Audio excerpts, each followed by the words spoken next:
کابل باید بگیری. ببین آقا چجوری ریدن تو اقتصاد این ایران. بچه قندوزه خالی اقتصادتان گوش نکرده تفسیر افغانی است. پولتان بی‌ارزش‌ترین پول دنیاست، تفسیر افغانی است.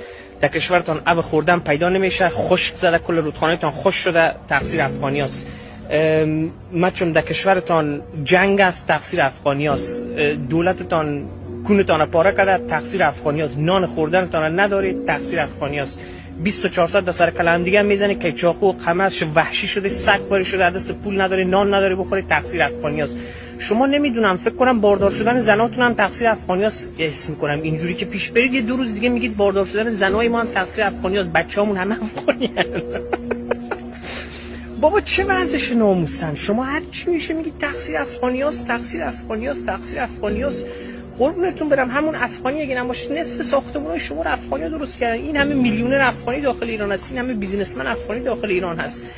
هر چی میشه تقصیر افغانی است. بعد ما رو پشیزترین مردم دنیا میدونید داخل ایران، در حالی که خودتون بی‌ارزش‌ترین پاسپورت دنیا رو دارید. تو هیچ جای دنیا براتون بانک باز نمیکنن. خب شما داخل اروپا میاد چونتون رو باید پاره کنید که بانک براتون باز کنن، که باز نمیکنن. اونم همسایه‌هاتون پاسپورتتون رو قبول ندارن، براتون یه بانک باز نمیکنن. من نمیدونم چرا شما چون دادنتون هم میندازید تقصیر افغانی‌ها.